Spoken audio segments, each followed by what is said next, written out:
As regards the very first part of the things proposed by the chair, that I should introduce myself over here to the audience, it is very difficult for me because it is easy for me to speak out my mind, my ideas, share with you my ideas, but the things, these profane things about oneself, it's very difficult to speak. Anyway, I have been associated with the Islamic studies in comparative aspects, especially in the context of Middle Ages, and for the last 10 years, keeping in mind diverse perspectives related to Indian philosophy and Muslim philosophy. And this concern is enshrined now in about 10 books and over 150 write-ups in different languages. But yet I am to find myself and find my actual position.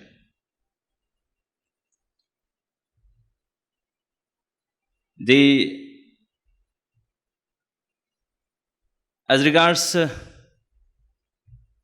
what it is, the ultimate reality in Islam, and the concept of spirituality in the context of universalism and cosmopolitanism or humanism, I have been working on this aspect for the last 8-9 years, and I have focused chiefly on Muslim philosophical doctrines regarding the divinity in the context of Indian philosophy. And the major factor responsible for this has been my consciousness that when you are talking about Islam, when the audience are the Christians or the Jews, who are termed by Islamic canonics as Ahlul Kitab. It has been mentioned in the Holy Quran, Ya Ahlul Kitab ta'alaw ila kalimatin sawa'in baynana wa baynakum alla na'buda illallah. O the peoples of Ahlul Kitab, let's share one ground regarding divinity, and that is we should be worshipping Him and none the other things.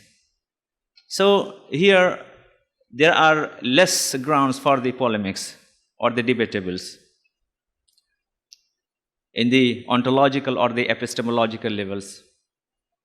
But when one finds himself before the concept of oneness, canonical oneness, Tawheed, Al-Wahid, Al-Awhad, As-Samad, Alladhi lam yalid wa lam yulad, which has been depicted in a particular verse of the Holy Quran.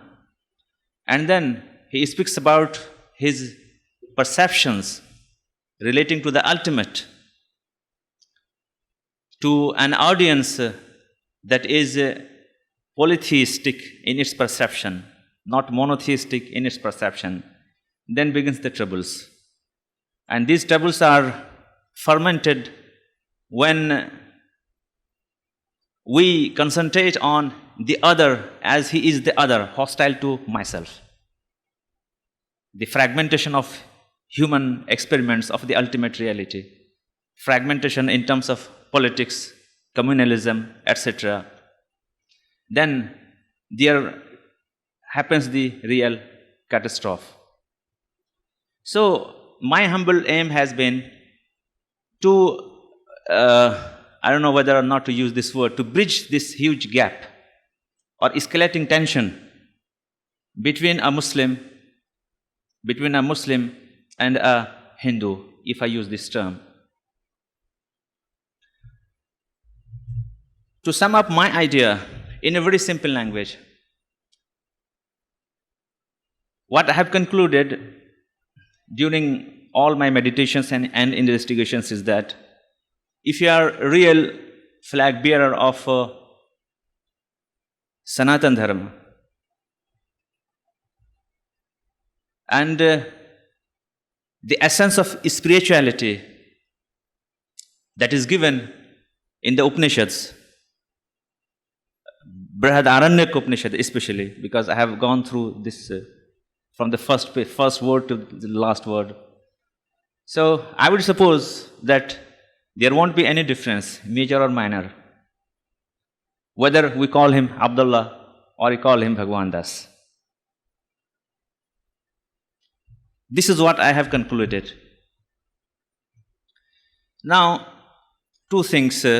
First, before I am invaded by the shortage of time, let me extend my heartfelt gratitude to the organizers of this International Interfaith Dialogue, chiefly Professor Jha and his colleagues, and this grand institution, Chinmaya Foundation, and all the institutions or the individuals associated with this theme for inviting me to share with you some ideas about the ultimate in Islam.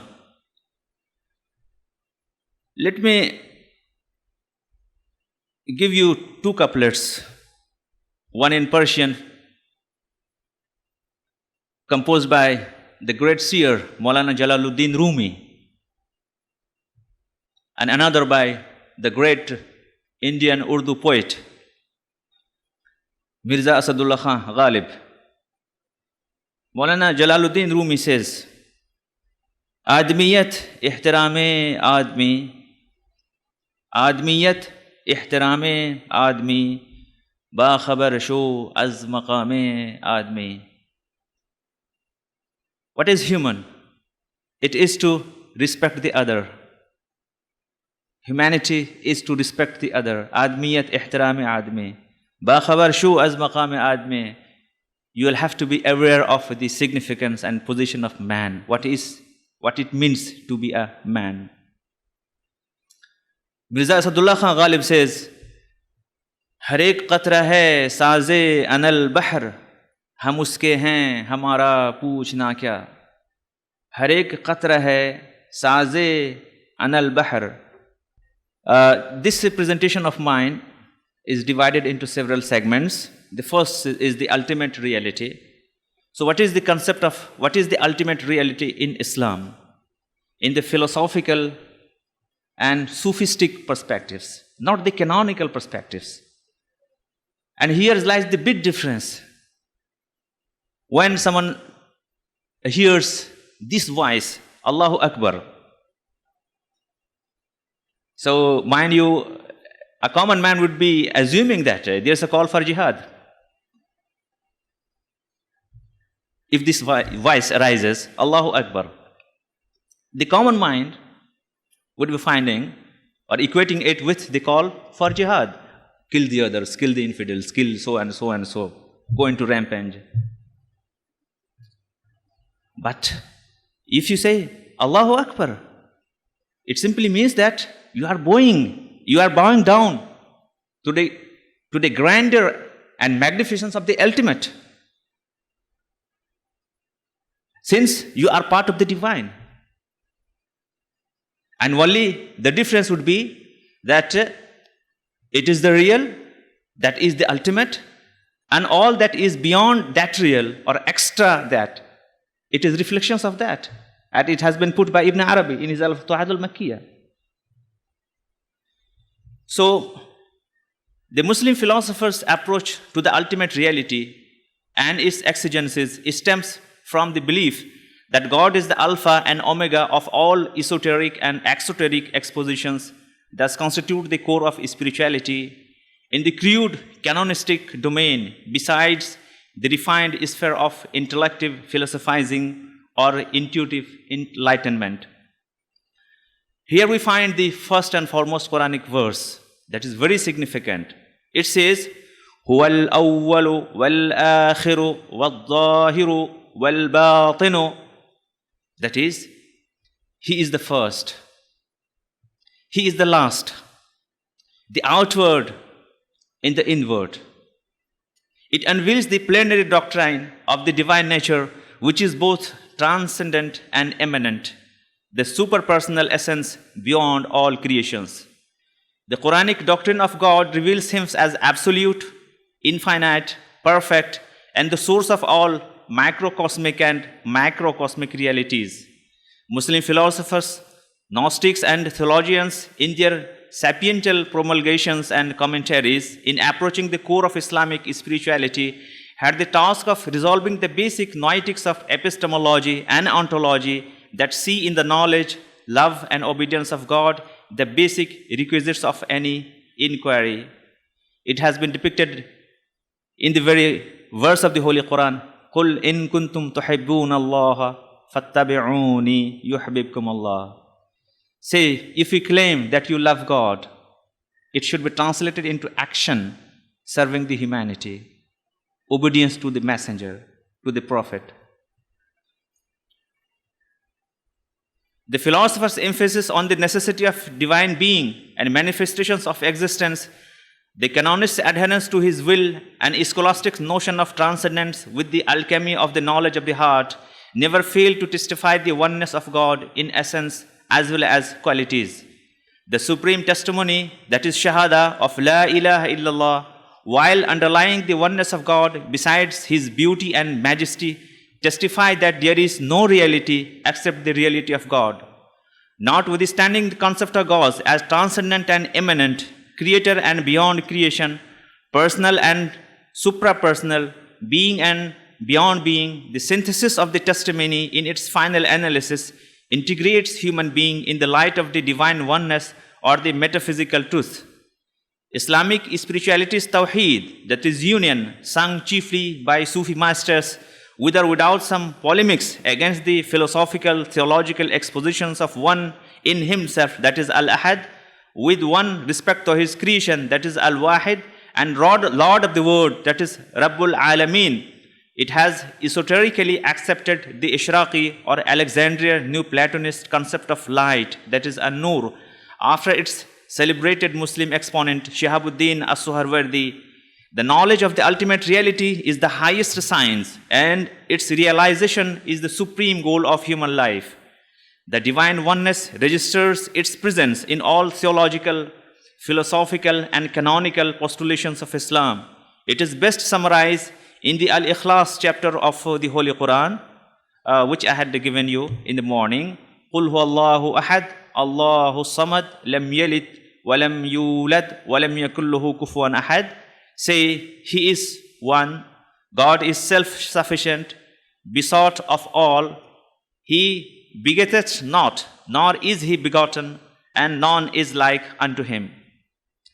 The transcendence of God is emphasized in the verse, He is beyond all that they describe Him, and all things perish except His face.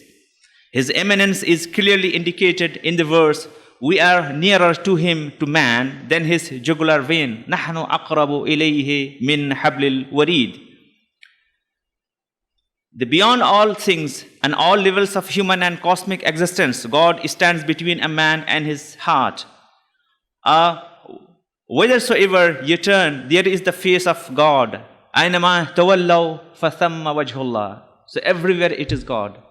Wherever, whenever you turn your head, it is God over there. The realization of the union warrants a meditation on the absoluteness of God, which refers to His majesty, Jalal, the infinitude of His beauty, Jamal, and perfection, Kamal, the divine infinitude which contains all possibilities of existence, since unto God belong the treasures of the heaven and the earth. Lillahi khaza'inus samawati wal arz. So here we see that the ontological discourse is mixed with the sophistic discourse of meditation.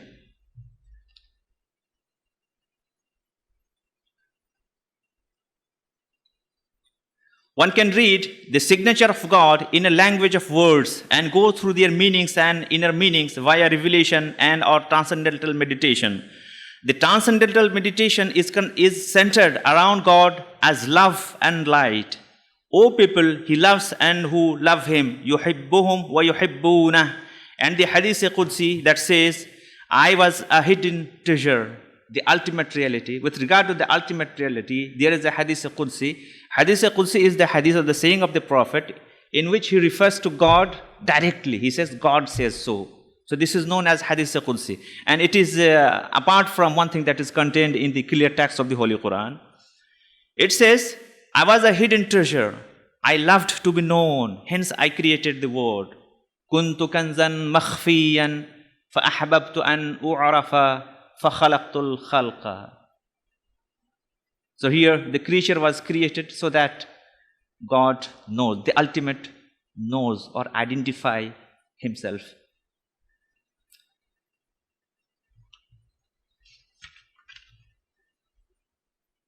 The school of Transcendental Theosophy is known as Al-Hikmah Al-Muta'aliyah. It is identified with wisdom based on purely metaphysical foundation, reached through intellectual intuition and presented in a rationalistic form, making use of rational arguments. The synthesis of the knowledge derived from sources of intellectual intuition or illumination, reason and rational demonstration, and religion or revelation aims at harmonizing Sufism with rational philosophy. The Sufism approached by that harmonizing quest was propounded by mystics masters such as Ibn al-Arabi, Sadruddin al-Qunawi, Abdul Razak al-Kashani, Dawood al-Qaisari, and other figures in Ibn Arabi's school. The spiritual visions of such grand masters, grand Sufi masters, have emphasized in the verse, beyond all that describe him and all things perish except his face. His immanence is clearly indicated in the verse, we are nearer to him than the jugular vein. It metamorphosed into intellectualized metaphysical version, and theosophists like Mullah Sadra of Iran provided a more logical and systematic interpretation of Arabic pantheistic metaphysics and Suharwardi's theosophy of the Orient of Light, that is known as Hikmatul Ishraq. Suharwardi was the first theosophist in Islam who quoted Quranic verses in finding the threads of harmony between revealed verses and the tenets of theosophy. Now, since we have entered the realm of spiritualism, I think I should be focusing on what are the basic phases or the stages for the sadhak or the person who practices spirituality in Islam. Mysticism, generally identified with spirituality, manifests itself in Islam with concentration and contemplation on the echoes and illuminations of the domain of divinity. So it is actually the reflections and illumination or representation of the divine names that is known as Asma'ullahi al-Husna. It is effective enough to form a Gnostic and intuitive microcosm and macrocosm. The story begins with the human quest for truth in the perplexing universal and psychological phenomena and man's philosophical initiatives to understand and interpret them with helping hands extended by the quarters of exoteric or esoteric canonicals. Since I want to focus on the aspects that enjoy very relevance with India and Indian philosophy, in Sufism, when a man possessing the necessary requirements of fully developed reasoning powers turns to them for a resolution of his doubts and uncertainties concerning the real nature of the Godhead, he is called a talib. That is a sadhak, if you use this term, or the searcher after God. If he manifests a further inclination to persecute his inquiry according to his system, he is called a murid. So this is the second stage, or one who inclines. Placing himself then under the spiritual instruction of some eminent leader of the sect, he is fairly started upon his journey and become a salik or traveler, whose whole business is afterlife is suluk, that is devotion, to the end that he may ultimately arrive at the knowledge of God.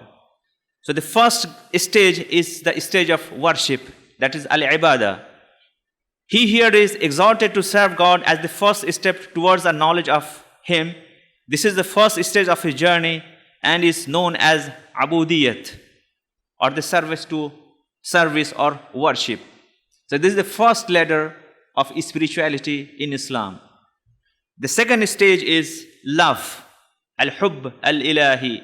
When It answers to his prayers. The divine influence or attraction has developed his inclination into love of God. He is said to have reached a stage called ishq, that is love. The third stage is seclusion. This divine love, expelling all worldly desires from his heart, leads him to the next stage, and this stage is known as az-zuhud or seclusion. The fourth stage is knowledge, occupying himself henceforward with contemplations and the investigations of those metaphysical theories concerning the nature, attributes, and works of God, which have been described in the canonics of Islam. He reaches his next stage, and this is known as ma'rifat, al-ma'rifah, or knowledge. The fifth stage is ecstasy, al-hal. Now, this assiduous contemplation of the startling metaphysical theories is exceeding attractive to an oriental mind, and not infrequently produces a state of mental excitement akin to the phenomenon observed during the recent religious revivals. Such ecstatic state is considered a pure prognostication of direct illumination of the heart by God, and constitutes the next stage, and this stage in Islamic term is known as al-wajd or al-hal. The sixth stage is the stage of truth. During this stage, he is supposed to receive a revelation of the true nature of the Godhead, and to have reached the stage called haqiqat or the truth. He is then said to proceed to the stage of jam'a, that is the seventh stage, which is known as union or wasl, or the direct union with God. On this stage, the poet or the seer might say, Man tu shodam, tu man shudi, man tan shodam, tu ja shudi, ta kas nagoyad ba'dazi, man digaram, tu digiri. It has been put on by Amir Khusraw, the famous Persian poet in India. Man tu shodam, I have become thou. Tu man shudi, you have become me. Man tan shodam, I have become the body. Tu ja shudi, you have become the heart or the soul. Ta kas nagoyad ba'dazi, so that nobody says after that, man digaram, tu digire, I am the other and you are the other. So this is the ultimate stage of the union between the creator and the created. And to this, we have references by some Muslim philosophers who giving their notion of God in the philosophical and scholastic perspective. He said, Wajibul wujudi huwa al-aqlu wal-aqilu wal-ma'qul. The ultimate reality is the intellect, or the perceiver, the perceived, the perceiver and the perceived. So here is the concept of subject-object unification, if you use this term. In the Sufi terminology, the subject-object unification is described as the alchemical marriage of intellect and soul, as put on by Ibn Arabi in his Anqa'ul Maghrib. This is a very fine piece of poetry, and I have given 20 or 24 lines from this. In this alchemical marriage of soul and heart, the final conclusion is, because I'm afraid I can't be given all these details. What he says is these Arabic couplets.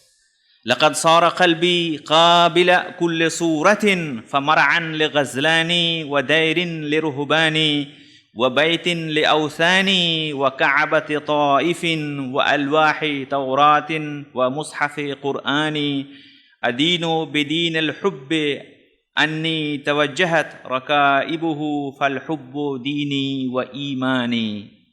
The translation is, my heart has become capable of every form. لقد صار قلبي قابل كل صورة. My heart has become capable of every form. It is a pasture for gazelles and a convent for the Christian monks. فمرعا لغزلان ودير لرهبان وبيت لأوثان, and a temple for idols. Ibn Arabi says, my heart has become a temple for idols. Baitun li awsani. And here he uses the word awsan, wasan. There's a plural of wasan. This has occurred in the Holy Quran. And in the particular context, these things have been denounced vehemently. But Ibn Arabi says, my heart has become a temple of idols. And the pilgrim's Kaaba. It is the pilgrim's Kaaba. And the tables of Torah. My heart has become the tables of Torah, the Old Testament. And the book of the Quran, and the book of the Quran itself. I follow the religion of love. Adira bedinul hub. I follow the religion of love. Anna tawajjahat rakaibuhu. Whatever way love's camels take. Fal hubbu dini wa imani. That is my religion and my faith. The same thing is given by another big Arabic poet of mysticism hailing from Egypt. That is Umar ibn al-Farid. In his famous poem that is known as the Wing Song, that is Al-Khamriya. This is a very long poem consisting of 300 lines, and it has been translated in European languages.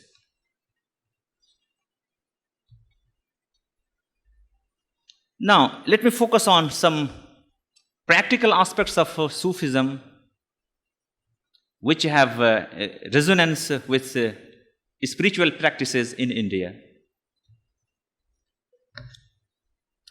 The syncretistic Sufi practices in India. In India, the advent of Sufism is associated with the advent of Islam. And in later developments, we have 4 basic schools of spirituality represented by the Chishti and the Qadiri and Suharwardi and Naqshbandi silsilas. The spiritual order is known as silsila. In all these silsilas or the orders, the Chishtis, the Qadiris and the Suharwardis have interacted chiefly with the Indian practices and meditative techniques, taking so many things from yoga regarding Bhuta Shuddhi and pranayama or the regulation of breath, which is known as passe and fas, and also many things they have assimilated from Indian sources, chiefly about the chakra system or the Kundalini system, which is given under the title of Lataif, which are enumerated to be 5 or 7 or 9, chiefly 5. That is Ruh, Qalb, Ruh, Sir, Khafi, Akhfa. It is very easily related to the stages, that is Sahasrara chakra, starting from the Mooladhara chakra, then all the chakra, Anahata chakra, all that. So, I don't know how much time is left. Okay. The Sufi meditations on the plethora of existential noetics of being, becoming, potentiality, probability and actuality, besides the monistic, pantheistic, anthropomorphistic and the deliberations of ijad, wujud, shuhud, etc., coupled with the paradigms of the I-ness or the huwiyat or the thought of the divine mind and the Muhammadan reality or al-haqiqatul Muhammadiyah are different layers of Gnostic perspectives, concepts with a good deal of affinity to other Oriental and Occidental systems of mysticism. Here I have related with the Lataif system, with the Kundalini system, and chiefly what is to be noted is that here in the Kundalini system it is either 7 or 9 or sometimes it is 11. Lataif system is also 5 or 7 or 9 or 11, starting from Ruh and at the end we have Akhfa, that is Sahasrara chakra. The basic difference that we can find And even this difference is significant in terms of the canonistic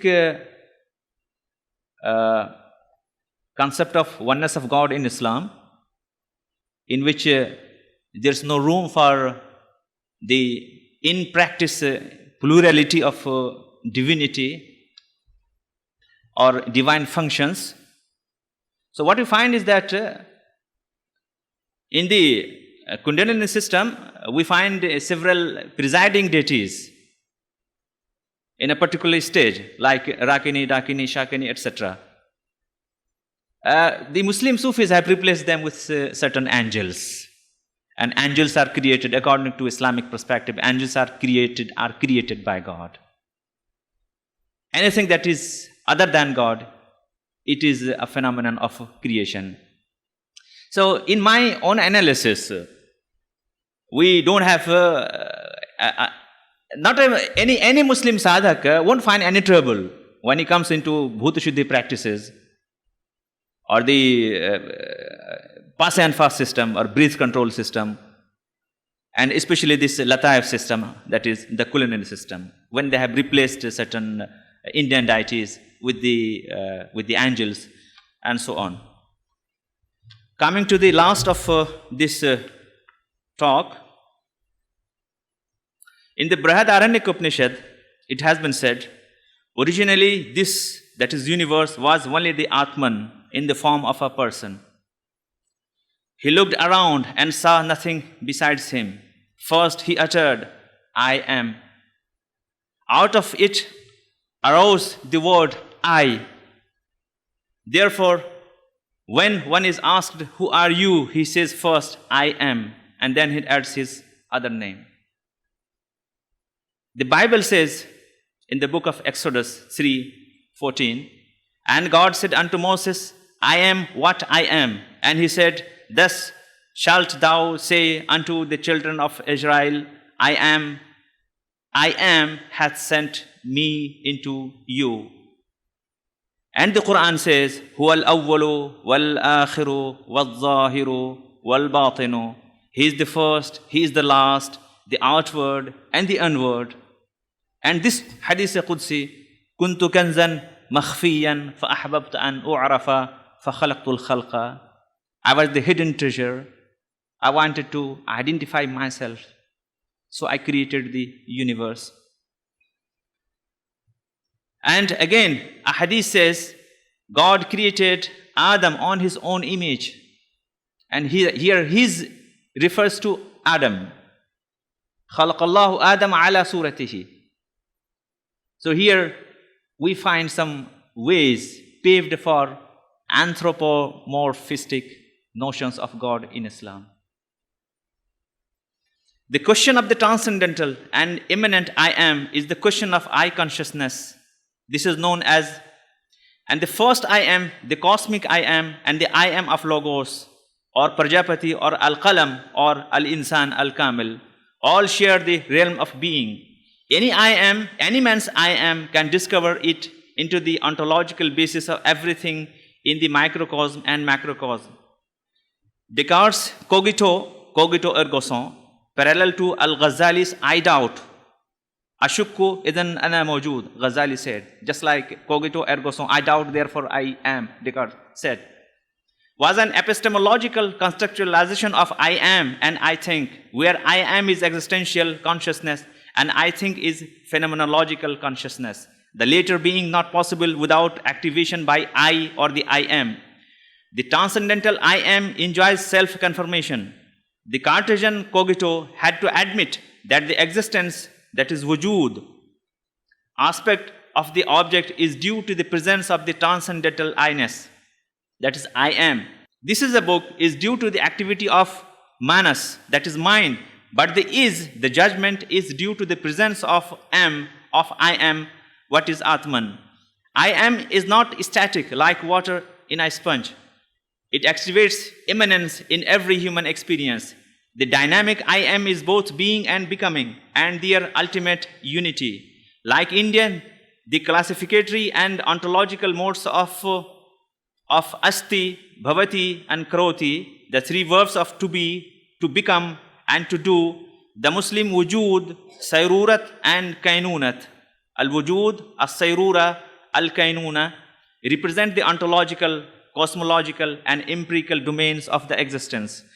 I consciousness is present in all these domains, but when someone traces it to its ontological depths, he transcends the unconscious altogether and gains knowledge by being intuition or integral experience. It is the gateway to the absolute in the metaphysics and to salvation on the religion. The humans, logical positivists and empiricists tended to deny the reality of the I or the self, but when Edward Hartman called it consciousness, it was again the I. So the unconsciousness of when absolute is the form of I consciousness is higher transcendental level. Allah is wujud, like Brahman was Sat. Reality is a cosmological concept, while truth is an epistemological and logical concept. The Advaita Vedanta's gradation of Sat into the ultimate or the absolute being, that is Paramarthika Satya, empirical or pragmatic being, that is the Vyavaharika Satya, apparent being, that is Pratibhashika Satya, and insignificant being, that is Tucha Satya. I don't know if I am articulate in these particular Tucha Satya. Has many aspects of resonance to the Muslim gradations of existence. That is Tashkikul Wujud into Li Zatihi, Bi Zatihi, Li Ghairihi and Adam. Like Upanishads, all pervasiveness of the Brahman into the word like salt and water and butter and milk, besides being onlooker, creator, sustainer and destroyer, it corresponds literally to Islam's ultimate reality into Wajid, Ahad, Basir, Khaliq, Raziq and Mumit.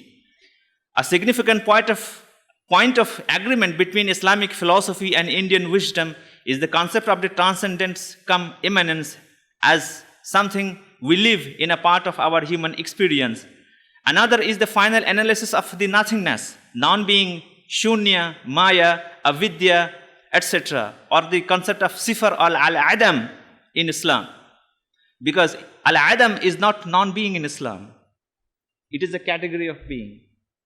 And especially the Mu'tazilites, who were the first philosophers of Islam, they differed with other peoples, with the canonics in Islam, when they proposed that what you call al-adam, it is not non-being. It's also a facet of being. That is a maqula, that is a category. A non-being is as a being. We cannot experience non-being, say, in deep sleep if it is not positive. Then again we have Nagarjuna, who had said that the shunya was not a negative idea, though he was not able to confirm it as positive. But again, there are certain references to Advaita Vedanta that regarded the unconscious or the nescience by which one is completely overwhelmed in deep sleep and yet knows that he does not know anything to be positive, since it was not the absence of cognition. Human casual body in Islam is when coupled with the I consciousness or the perceiver of the void or nothingness, it is also called that can be seen parallel to the concept of Maya in the Indian philosophy. The cosmic person, the Logos or the Al-Insanul Kamil was born out of it. The Mu'tazilites, the Sufis and the Transcendental Theosophists of the Ashraqi and Mullah Sadrasi school see nothingness as a maqula, a positive category. The Upanishads, especially Taittiriya and Brihadaranyaka Upanishads, explain 5 bodies and 5 Atmans. And each Atman is thought of a bird with wings, tails, etc.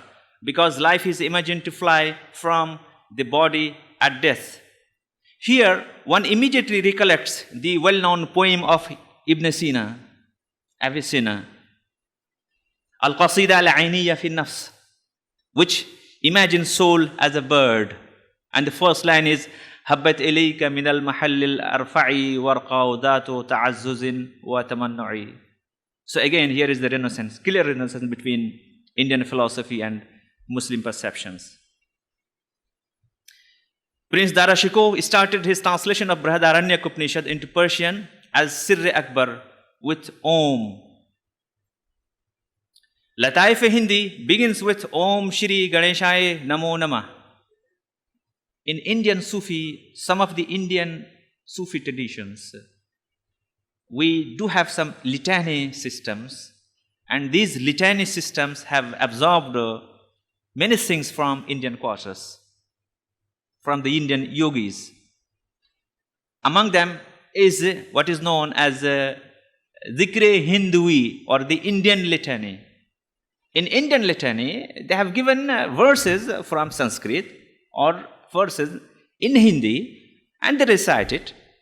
And this is how this is very significant. It is quite significant because in Islam, prayer means you have to recite all the things in Arabic.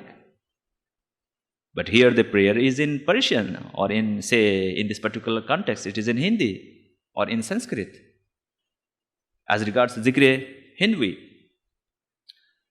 the noted Indian Sufi Ashraf Jahangir Simnani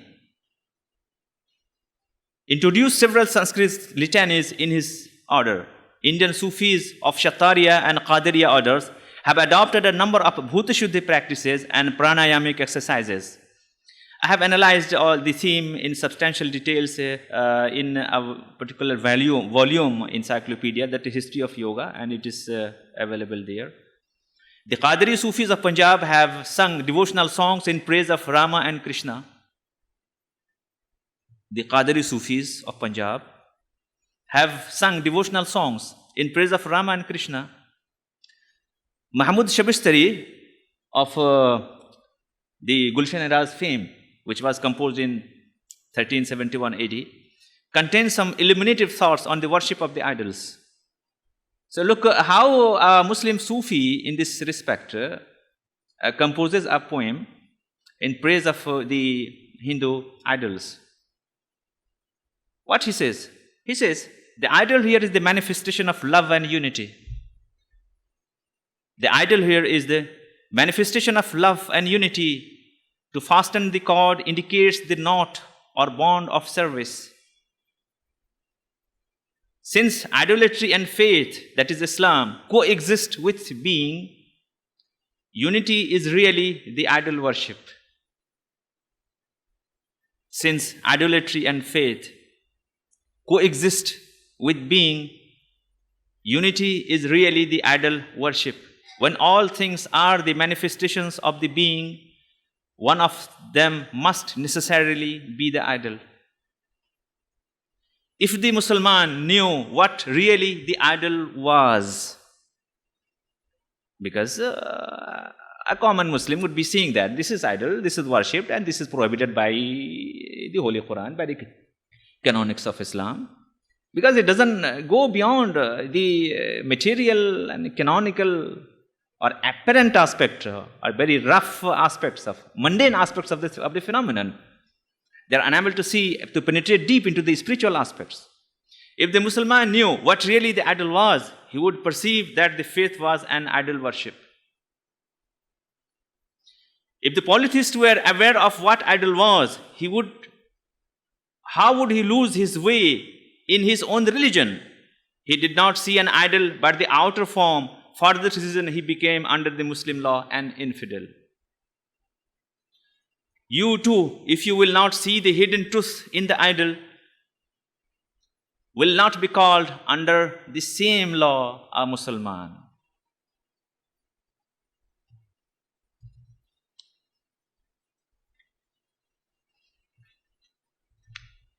The Muslim mystic seers let me conclude now.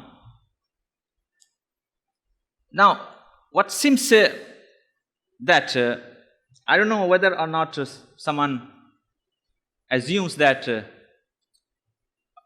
what sort of Islam you're presenting over here, or what sort of perspective of the ultimate in Islam, because we have not heard about that.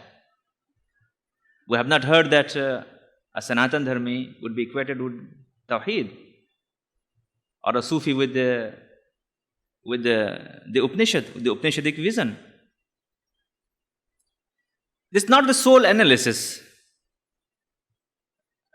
or the result I have arrived at. The Muslim mystic seers, I have a list of big names in this regard who have supported this attitude while understanding the self in me and the self in you. Like Mansur al-Hallaj, who was crucified in the Abbasid times because he said, Aham Brahmasmi. In Arabic, of course, An al-Haq. An al-Haq. Like his disciple, spiritual disciple in Delhi during the time of Aurangzeb, Hallaj, that is Sarmad.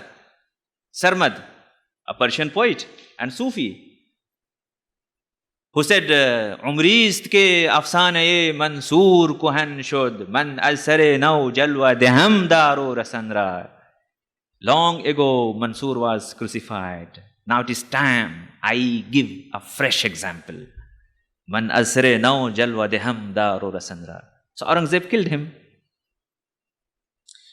So we have the examples of Mansur al-Hallaj, Ibn Arabi, who considers his heart to be equal, like a mosque, a synagogue, a church, and everything. Shihabuddin as-Suhrawardi, the great Ishraqi or illuminist philosopher. Ibn al-Farid, Abdul Karim al-Jili, that is, who gave us Al-Insanul Kamil. Al-Insanul Kamil could be one can have a study of Al-Insanul Kamil in the context of Purushottam in the Indian philosophy, concept of Purushottam in the Indian philosophy, Al-Insanul Kamil. And Indian mystics such as Khwaja Moinuddin Chishti, Khwaja Qutubuddin Bakhtiyar Kaki, Baba Farid Ganja Shakar, Muhammad Ghaus Gawaliyari, Ashraf Jahangir Simnani, Mirza Mazhar Jan Jana, and others have given us a specific mystic, intuitive, meditative perception of the reality that's constituted a grand narrative of the charismatic beauty and vigor. The Summai like Al-Futuhat al-Makkiyah and Al-Fusus al-Hikam of Ibn Arabi, Hikmat al-Ishraq of Suhrawardi, Al-Insanul Kamil of Abdul Karim al-Jili, Asfar Arba'ah of Mullah Sadra, the Masnavi of Maulana Rum or Rumi, and Gulshan Raz of Mahmud Shabistari, Jawahir Khamsa of Mahmud Ghaus Gawaliyari, Lataif Ashrafi of Ashraf Jahangir Simnani, all bring to us a universal cross-cultural spiritual dialogue that is based on principles of spiritual harmony beyond the boundaries of canonical stratifications in matters of the ultimate and the human quest for spiritual attainments. Thank you very much.